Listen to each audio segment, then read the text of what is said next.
Olá, pessoal.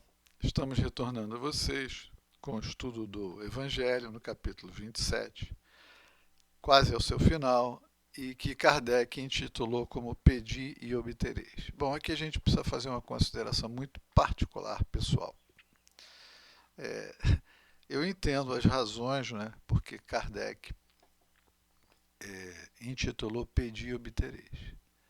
Porque ao longo dos séculos, os seres humanos, nós, nos habituamos a recorrer à divindade sob as suas mais variadas formas, nas mais distintas épocas, culturas, civilizações, sempre para pedir solução dos problemas que nós criamos.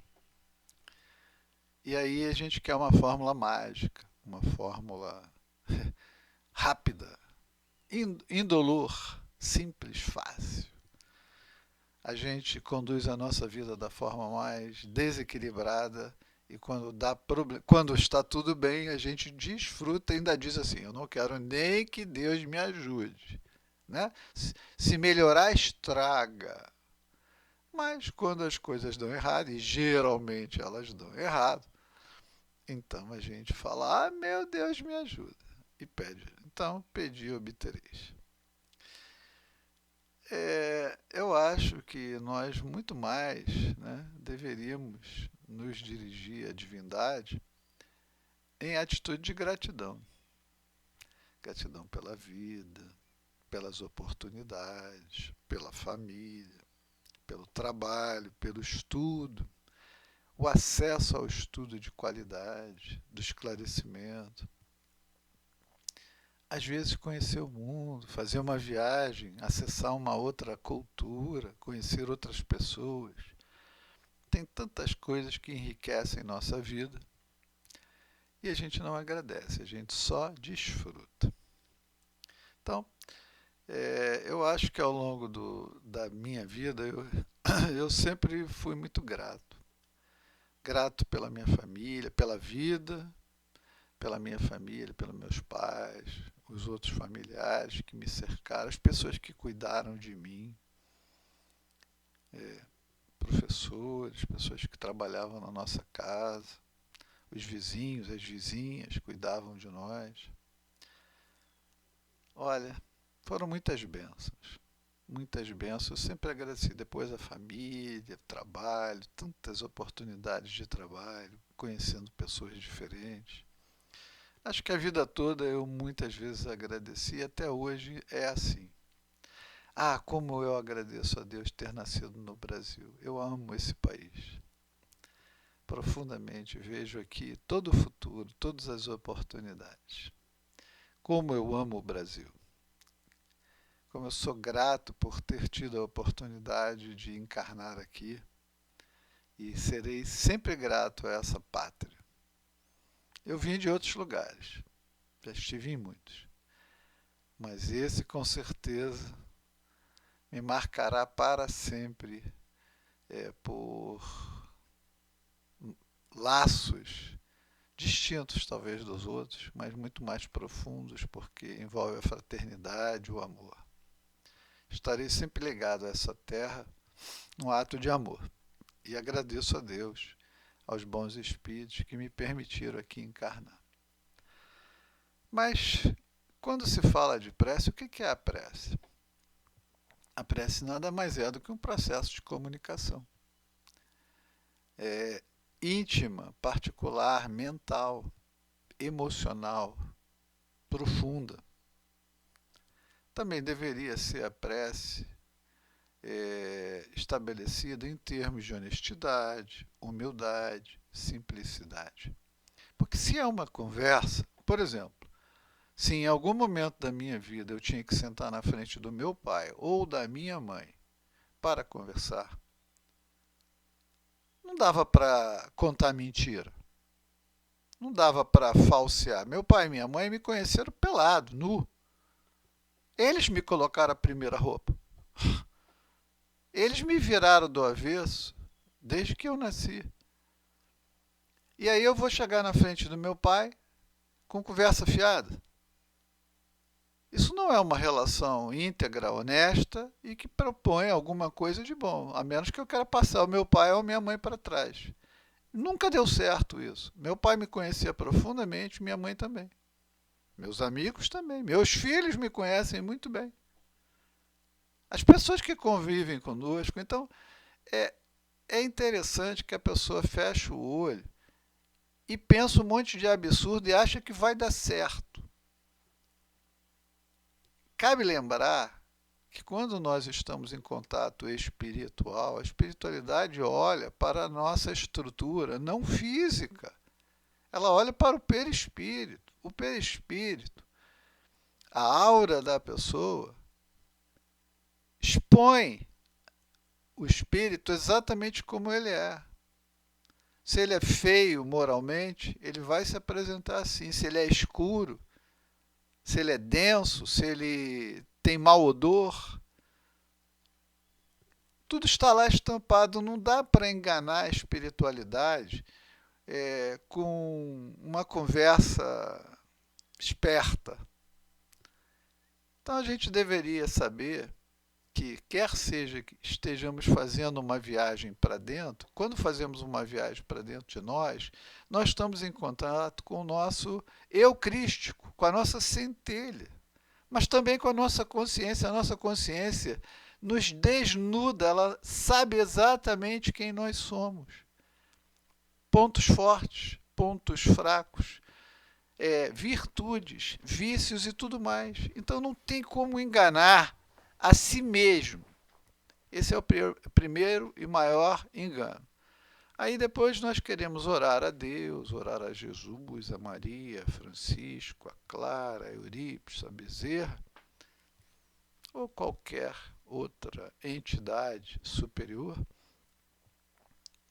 com mentira, com hipocrisia, com leviandade, com imaturidade. A pessoa conduziu a sua vida de forma desregrada em qualquer aspecto emocional, sexual, afetivo, de trabalho. Aí a situação desaba, porque aí a pessoa vai se apresentar perante a espiritualidade sob a forma de vítima. Vítima de quem? Vítima de si mesmo.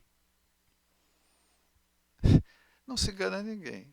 Também podemos, na nossa prece, contatar espíritos normais, como a nossa mãe, o nosso pai que já desencarnaram, nosso tio, tia, avô, avó, amigo, amiga, marido, mulher, filho, filha, qualquer um. Tem que ser uma conversa verdadeira. Tem que ser uma conversa verdadeira. Também podemos, pela prece, contatar pessoas encarnadas. Às vezes tivemos um desentendimento com uma pessoa, mas em prece nós podemos telepaticamente dizer a ela: olha, aquilo realmente não ficou bem feito, mas vamos tentar, vamos pedir que a espiritualidade, que Deus possa nos dar uma oportunidade de um reencontro onde a gente consiga superar isso, porque eu não lhe desejo mal, pelo contrário, eu desejo o seu bem, o seu sucesso, a sua saúde, a sua felicidade, da sua família, no seu trabalho. A prece é um exercício. Agora, qual o problema aqui, né? Hoje, antigamente as coisas eram mais simples, mas hoje o volume de informação é tão grande que a gente já não mais guarda as coisas memorizando na cabeça. Antigamente a gente sabia o número de 50, 100 pessoas, era fácil, a gente pegava o telefone fixo, vinha o número, a gente ligava. Hoje a gente não sabe nem o número da mãe, nem do pai, nem do filho, nem do amigo, nem de ninguém, porque está tudo na memória do celular. Não tem o celular, acabou a comunicação, você não fala com mais ninguém. Antigamente ainda tinha uma agenda, que você procurava na agenda lá escrito: tá aqui o número do fulano, liga para ele aí. Agora nem isso mais tem. Quer dizer, sumiu, roubou, furtou o celular, perdeu o celular, caiu dentro d'água. Adeus, você não fala com ninguém. Bom, já é um problema. Mas, então, o que isso nos ensina, de uma forma geral? que quando a gente quer falar com alguém, a gente precisa saber o endereço, o número. E se a gente tenta ou quer ligar para uma pessoa que a gente não sabe o número, a comunicação não se realiza, você não consegue falar com a pessoa. E a oração também é a mesma coisa. Porque se nós não temos o hábito da oração, nós não temos o hábito da conversa, a gente não tem o número de contato. E quando a gente quer, porque é assim, né? Quando tudo está bem, a gente desfruta a vida, né? A pessoa ainda diz, eu não quero nem que Deus me ajude, porque senão estraga. É assim que as pessoas falam. Agora, quando dá um problema, ah, meu Deus, me ajuda. Aí a gente quer fazer a ligação para pedir socorro. Só que a gente não tem o número. Outra coisa, os espíritos superiores, eles habitam as dimensões mais altas, as frequências mais altas. E nós vivemos aqui no mundo da matéria, numa densidade horrível, com o nosso pensamento, às vezes, nas trevas, dadas as nossas paixões, vícios, maus hábitos, vibrações, assuntos que nós nos alimentamos, às vezes, da maior baixaria possível. Não estamos nem nesse plano, estamos num plano inferior. E quando a gente quer sair daquele plano inferior e ir lá em cima, a gente fala, ah, meu Deus, me ajuda. A gente começa a fazer uma emissão mental, mas como não temos o hábito, porque não temos o hábito diário da prece, quando acordamos, quando dormimos, nem dar culto no lar, uma vez por semana, ou de vez em quando numa igreja, numa casa espírita. Então, o nosso processo de oração não se sustenta. Felizmente, em geral, temos um amigo, um benfeitor, uma benfeitora, que escuta o nosso desespero e tenta ir lá em cima advogar em nosso benefício. Mas é que a gente não consegue manter a vibração, porque só o hábito, só sabendo o número, o endereço, que a gente chega lá. Como não temos o hábito, né? Quando a gente vai várias vezes à casa de alguém, a gente fala, ah, eu sei, não precisa me dizer, eu sei como chegar lá. Você já foi tantas vezes, você já ligou tantas vezes, você sabe. Mas, se você nunca foi lá, se você não tem o hábito de falar, na hora que você precisa fica difícil. Bom, então essas são considerações sobre essa questão da prece, que deveria ser um processo de comunicação fácil, simples, verdadeiro, honesto. Quando eu quero falar com meu pai, eu sento na frente dele e digo, pai, olha, quero te dar uma notícia, aconteceu isso de bom, vou ter um filho, fui promovido, vou fazer uma viagem. Meu pai fala, ah, que bom, meu filho, me dá um beijo, me dá um abraço. Ele se rejubila, ele se alegra com o meu sucesso, minha mãe também. Também, quando eu tenho uma dificuldade, eu sento lá e digo, pai, olha, aconteceu um negócio assim, eu estou precisando de ajuda. Às vezes, um ombro amigo, um ouvido, às vezes uma ajuda material, às vezes um apoio de qualquer tipo. É assim que funciona uma conversa entre pai e filhos.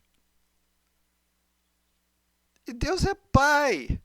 Aí temos o principal, Jesus. Tirou a figura do Criador, a figura do Deus, e na prece principal ele vai e diz, pai. Ele nos ensina como estabelecer uma relação verdadeira, amiga, feliz, amorosa, sincera. Chega na frente do pai, desnudo, sem mentira, e diz o que você quer. Por quê? Porque quando ele coloca pai, ele nos ensina que a gente precisa expressar uma relação familiar, íntima, fácil, amorosa. É fácil falar com o pai, é fácil falar com a mãe. Mas não dá para falar com o pai com mentira, com hipocrisia. Então Jesus já mostrou como devem ser os termos dessa conversa. E as pessoas ficam lá, Jesus, Deus, sabe, uma hipocrisia, uma encenação. Você acha que você está enganando a quem? É você mesmo. Aí Jesus diz, quando orares, não vos assemelheis aos hipócritas, que afetadamente, Jesus criticou isso. Está lá, Mateus capítulo 6, versículos 5 a 8. Jesus vai e bate de frente. Para com isso, os caras ficam ali fingindo que estão orando para Deus. Não faça dessa forma, faça de forma verdadeira. Né? Então, e aí Kardec fala da qualidade da prece. Não tem prece de qualidade com mentira. Não tem qualidade da prece com segunda intenção, com encenação. Fala a verdade. Você acha que está enganando quem? Né? Então, ele chama, depois ele apresenta aqui uma passagem de Lucas, capítulo 18, versículos 9 a 14, que é o item 3 desse capítulo. E aí ele diz, né?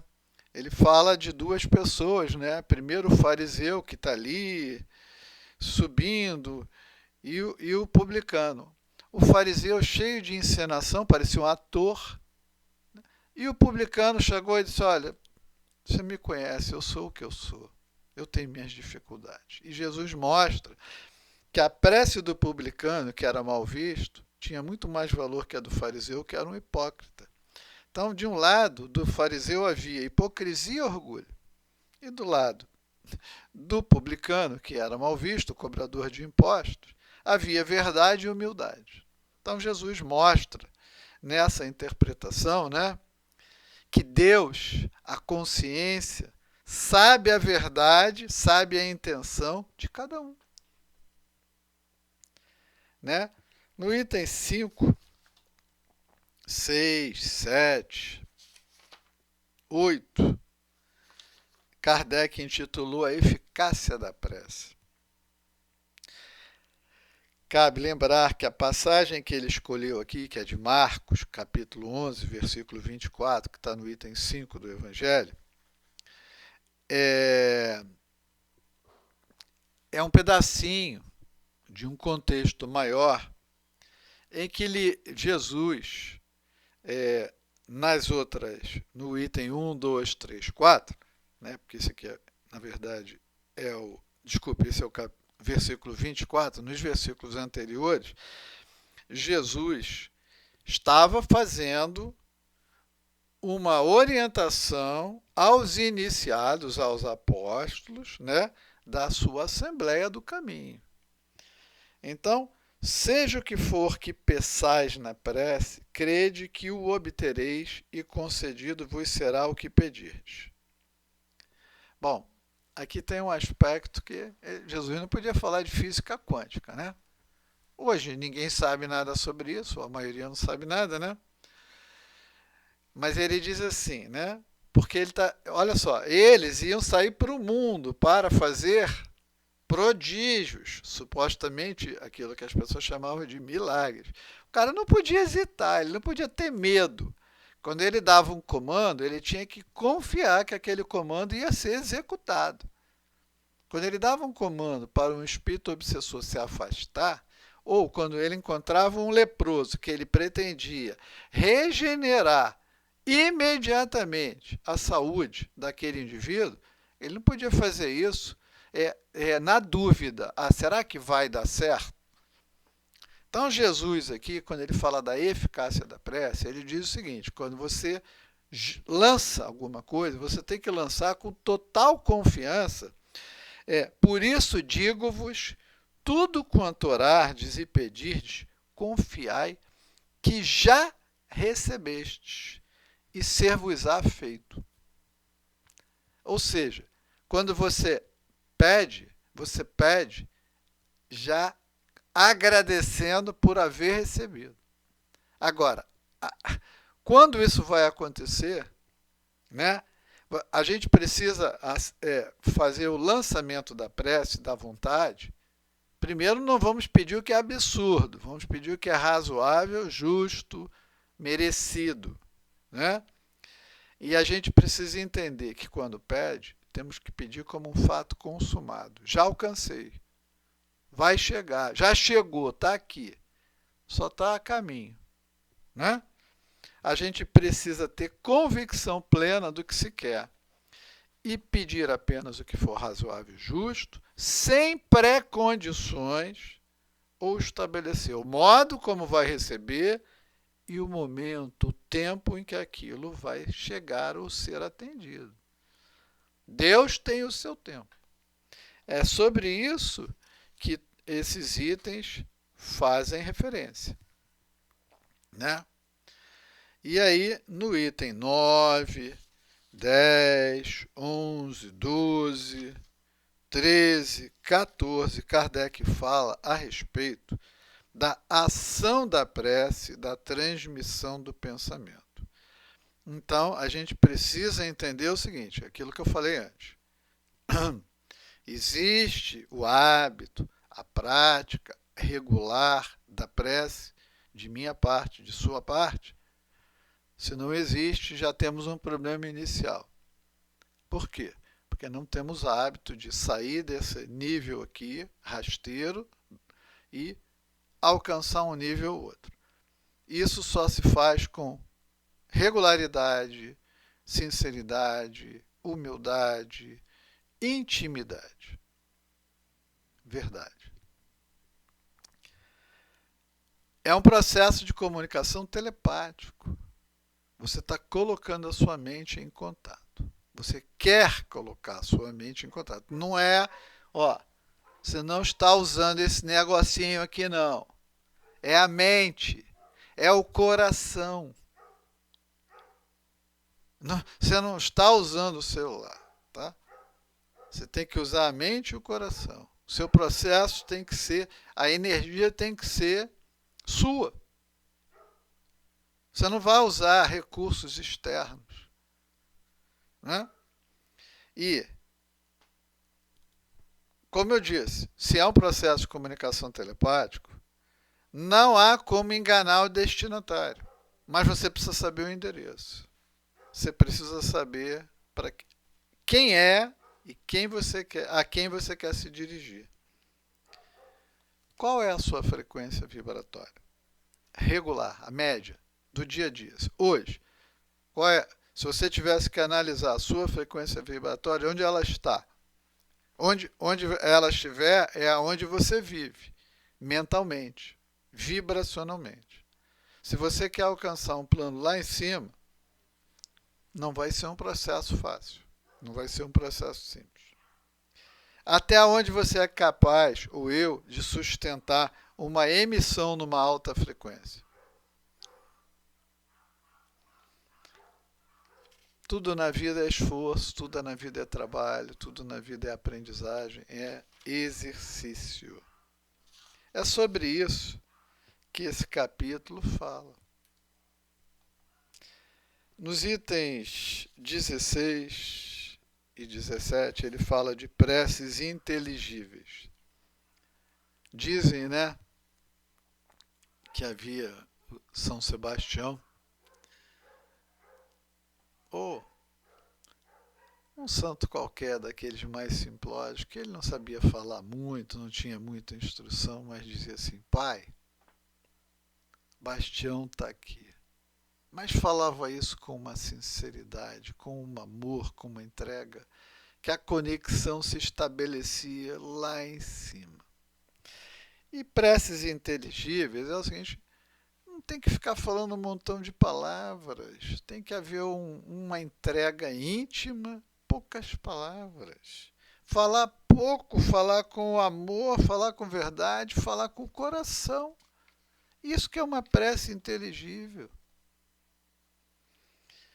Depois ele vai falar da prece pelos mortos, pelos espíritos sofredores, nos itens 18, 19, 20, 21.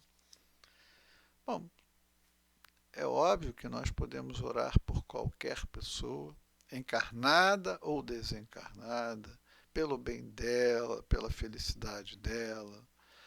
se sabemos que ela está enfrentando uma dificuldade, quer esteja encarnado ou não, que ela receba ajuda, o esclarecimento, a oportunidade. Kardec explica isso aqui. E depois, no item 22, os espíritos, nas instruções dos espíritos, falam a maneira de orar. Bom, a maneira de orar é essa exatamente que nós estamos colocando aqui, né? E aí, eu achei muito bom que no item 23, o último desse capítulo, felicidade que a prece proporciona. Se você ainda não entendeu ou não desfrutou da beleza, da energia, do amor que você recebe quando verdadeiramente você se coloca em estado de prece íntima, num lugar tranquilo, você está em prece, de repente, você sente o abraço, você sente o envolvimento da espiritualidade, te beneficiando, te intuindo. Às vezes a gente está vivendo um problema e esse turbilhão da nossa vida, a gente não escuta nada, as pessoas falam, a gente não ouve. Quando a gente se recolhe, entra em prece e entrega de verdade, aí vem a inspiração, vem a intuição, vem a ideia. E às vezes a gente até encontra uma luz, uma solução para aquilo que naquele momento parece um drama insolúvel. Então, essa mensagem, que é de Santo Agostinho, é muito bonita. Eu recomendo que vocês leiam a felicidade que a prece proporciona, porque ela nos coloca num outro plano, num outro estágio emocional, espiritual. E quando a gente volta com a bateria recarregada, às vezes com a informação, ou com a coragem, ou a disposição que a gente precisa para enfrentar ou superar aquele drama. Então é isso. Amanhã falaremos sobre a coletânea de prece, que é o último item aqui do nosso Evangelho, para concluirmos o estudo ainda durante o ano de 2023.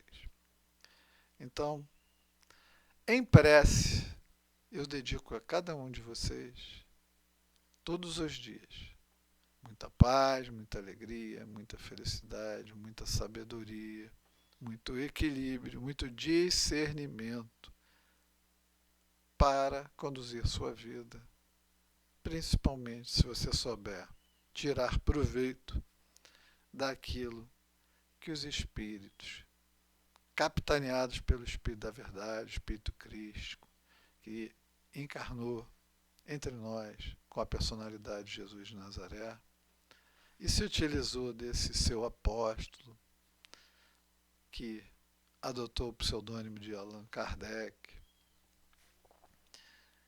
para nos trazer toda a beleza da doutrina espírita. Então, muita paz.